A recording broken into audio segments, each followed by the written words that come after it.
The lord. ప్రభు అయిన యేసుక్రీస్తు నామములో ఈ కార్యక్రమాలు వీక్షిస్తున్న మీ అందరికీ హృదయపూర్వకమైన వందనాలు తెలియచేస్తున్నాం. దేవుని పరిశుద్ధ లేఖనములో నుంచి వాక్యము వినే ముందు మనం ప్రతిరోజు ఈ రీతిగా కలుసుకొనటానికి ప్రభు యొక్క చిత్తమై ఉన్నది. మనము అంచెదినాలలో మనమున్నాం. ప్రభు రాకడ అతి సమీపంగా ఉంది.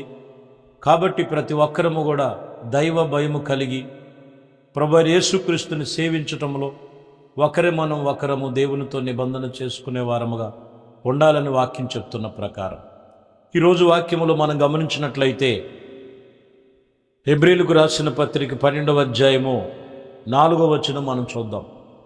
మీరు పాపముతో పోరాడినట్లుగా రక్తము కారినంతగా ఇంకనూ దానిని ఎదిరించలేదు. పౌలు గారు చెప్తున్నటువంటి మాటలో సంఘములో సూచిస్తున్న మాటలు, మీరు పాపముతో పోరాడినంతగా రక్తము కారినంతగా ఇంకనూ పోరాడిన అంటే పాపముతో పోరాడుతున్నటువంటి స్థితి చాలామందిలో లేదు. మనిషి జీవితం ఎలా ఉందంటే ఏదో ఒక బలహీనత, పాపమో వ్యసనమో దుర్నీతి పరులో ఏదో ఒకటి ఈరోజు మనం గమనించినట్లయితే అందువలన వారికి ఎన్నో శోధనలు కనపడుతున్నాయి. ఈరోజు మనం గమనించాలి, యేసు ప్రభు వారు చెప్తున్న మాటలో మనము పాపమును ఎదిరించేటువంటి రీతిగా మనం పోరాడాలి. లేకపోతే అది నిన్ను వెంబడిస్తూ ఉంటుంది, అది నిన్ను బలహీనపరుస్తూ ఉంటుంది, అది ఆత్మీయతలు ఎదగనివ్వదు. మీరు దేవుని వాక్యం వింటున్న ప్రతి ఒక్కరూ వాటిని ఎదిరించమని చాలా జాగ్రత్తగా గమనించాలి.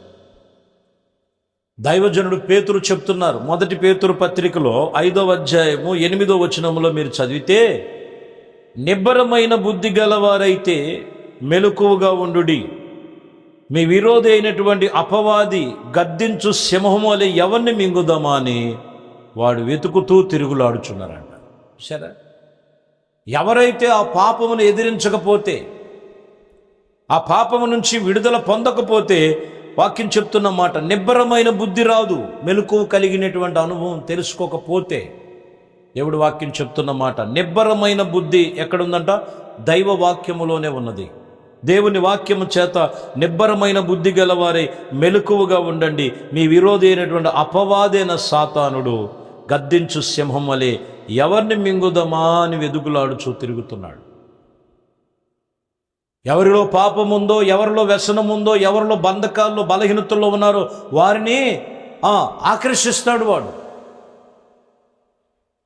వాటిని ఎదిరించాలి. రక్తము కారినంతగా ఎదిరించమని ప్రభు చెప్తున్నాడు. మీరు ఎదిరించలేదని దైవజనుడు చెప్తున్నాడు. పాపమును ఎదిరించండి, అది లోక సంబంధమైనది. వాటిని ఎదిరించండి. ప్రకటన గ్రంథములో 2వ అధ్యాయము 10వ వచనములో చదివితే, ఇదిగో మీరు శోధింపబడినట్లు అపవాది మిమ్మల్ని కొందరిని చెరలో వేయబోచున్నాడు. 10 దినములు శ్రమ కలిగినను మరణము వరకు నమ్మకముగా ఉండము, నేను మీకు జీవ కిరీటం ఇచ్చేదని అంటున్నారు ఆయన. 10 దినములు ఒకవేళ శోధన కలగచ్చు, నీ మనసు గాయపరచబడినట్లుగా ఉండొచ్చు. ఎదిరించు అపవాది సాతాన్ని, లయపరచు సాతాని క్రియలు, అపవాది తంత్రములు అణిచివేయి అని ప్రభు సన్నిధిలో నువ్వు ఎదిరించగలిగినటువంటి నిబంధన కలిగి ఉంటే, ఇదిగో 10 దినములు నీకు శోధన కలగచ్చేమో, కానీ మరణము వరకు నువ్వు దేవునితో నమ్మకంగా ఉంటావు. నమ్మకంగా ఉండాలి. ఉంటేనే ఆత్మ సంబంధమైనటువంటి కార్యాలు మనం గమనించాలి. కాబట్టి ప్రియమైన దేవుని బిడ్డలారా, నువ్వు ఎదిరించలేకపోతున్నావు. దేన్ని? ఆటంకపరిచే పాపమును, ఆటంకపరిచే వ్యసనాన్ని, ఆటంకపరిచేటువంటి బలహీనతలను ఎదిరించలేకపోతున్నాం. దేవుని వాక్యాన్ని ఎదిరిస్తున్నాం, దేవుడు చెప్పే మాటలను ఎదిరిస్తున్నాం. కొందరు ఎదిరికిస్తున్నట్లుగా పైకి కనపడకపోయినా ప్రార్థనలో వెనకబడిపోవటం, సంఘానికి వెనకంచి వేయటం, దేవునికి దూరం అయిపోవటం. జాగ్రత్త, అపవాది గద్దించు సింహం వలె ఎవరిని మింగుదామని చూస్తుంటాడు. ఆత్మ సంబంధమైన విషయాలు చాలా జాగ్రత్తగా మనం జ్ఞాపకం చేసుకోవాలి. రోమాపత్రిక 8వ అధ్యాయము 28వ వచనములో మనం చదివితే, దేవుని ప్రేమించు వారికి అనగా ఆయన సంకల్పము చొప్పున పిలవబడిన వారికి మేలు కలుగుటకే సమస్తము సమకూడి జరుగుచున్నవని మీరు ఎరిగి ఉండాలి. సమస్తము సమకూడి జరుగుతున్నాయి. దేవుడు నిన్ను ప్రేమిస్తున్నాడు. కష్టములో ఉన్నావో దేవుడు నిన్ను ప్రేమిస్తున్నాడు. సమృద్ధిలో ఉన్నావో దేవుడు నిన్ను ప్రేమిస్తున్నాడు. సంతోషముగా ఉన్నావో దేవుడు నిన్ను ప్రేమిస్తున్నాడు. శ్రమలలో ఇబ్బందుల్లో ఉన్నావో దేవుడు నిన్ను ప్రేమిస్తున్నాడు. సమస్తము నీకు సమకూర్చి జరిగిస్తున్నాడు ఆయన. దేవునికి లోబడి ఉండు. ఉందనని మనం విర్రవేగొద్దు, లేదని కృంగిపోవద్దు. యెహోవా ఇచ్చును యెహోవాయే సమృద్ధి ఇస్తాడు. ఆయనే సమృద్ధి ఇస్తాడు. కాబట్టి వాక్యం చెప్తున్న మాటలో ఆత్మ సంబంధమైన విషయాల్లో మనం ప్రభుత్వం నిబంధన చేసుకోవాలి. ఎదిరించు, నీకు ఆటంకంగా ఉన్నది, విరోధంగా ఉన్నదాన్ని ఎదిరించు. అప్పుడు నీకు జీవ కిరీటం, దేవుడు శాశ్వతమైన కృప మీ అందరికీ కలుగు చేస్తారని వాక్యం చెప్తున్న మాట. ప్రకటన గ్రంథంలోని 3వ అధ్యాయం 10వ వచనం చదువుతున్నాం. నీవు నా ఓర్పు విషయమై వాక్యమును గైకొంటివి గనుక ఇదిగో భూనివాసులను శోధించుటకు లోకమంతటి మీదకి రాబోతున్న శోధన కాలములో నేను నిన్ను కాపాడేదనని చెప్తున్నాడు. ఎప్పుడంట? నీవు ఓర్పు విషయమై వాక్యాన్ని గైకొనాలి. వాక్యం వినాలి, ఓర్చుకో. వాక్యం విన్నావా? ఓర్పుతో ఉండు. ఓర్పు లేదు చాలామందికి. దేవుడు చేసే వరకు, దేవుడు ఇచ్చే వరకు, దేవుడి కార్యాలు చూసే వరకు ఓర్చుకో, ఓర్పు కలిగి ఉండు. అందుకని అక్కడ అంటున్న మాట, ఇదిగో శోధన కాలము నీ మీదకి, లోకం మీదకి, భూమి మీదకి రాబోతున్నటువంటి శోధన కాలంలో నేను నిన్ను తప్పిస్తా, కాపాడుతా. ఎప్పుడనంటే దేవుని వాక్యమందు ఓర్పు కలిగి, సహనము కలిగి, దేవునితో నిబంధన కలిగి ఉండాలి. వాక్యం అదే చెప్తున్న మాట.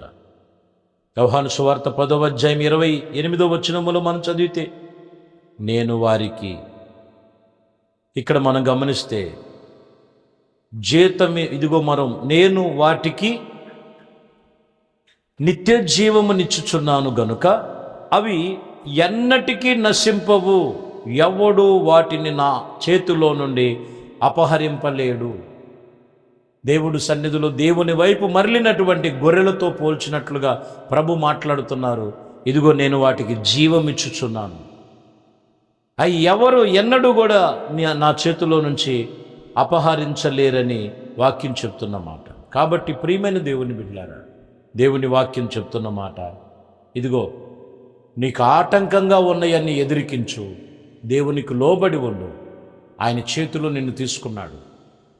ఆయన చేతిలో నిన్ను తీసుకొని ఏ విషయంలో కూడా ఆయన చేతిలో నుండి నిత్య జీవం ఇచ్చిన తర్వాత ఎవరు నిన్ను అపహరించలేరు. కాబట్టి ఈరోజు ఎవరి చేతిలో ఉన్నావు? దేనికి బానిస అయిపోయావు? ఏ బానిసత్వములో ఉన్నావో ప్రభువుని అడుగు. ఎదిరించు పాపమును. ఏది ఆటంకముగా ఉన్నదో, రక్తము కారినంతగా మీరు ఎదిరించలేదు అంటున్నారు. అపవాది తంత్రము నుంచి మీరు ఎదిరించి ఆత్మ సంబంధమైన బలము పొందుకొని క్రీస్తులో నిలిచి ఉండాలి. అట్టి కృప మీ అందరికీ కలుగు చేయునుగాక. ప్రార్థన చేద్దాం.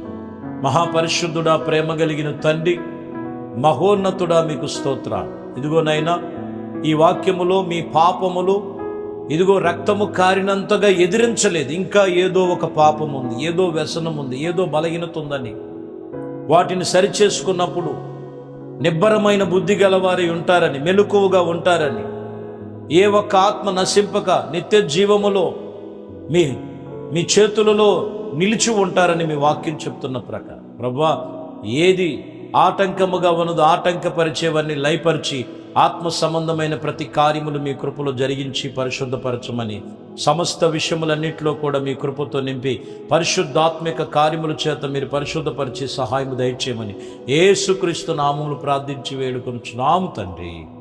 ఆమేన్. ఆమేన్. దేవుడు మిమ్మల్ని దీవించి ఆశీర్వదించునుగాక. ఆమేన్. దేవునితో వచ్చిన పరిశుద్ధ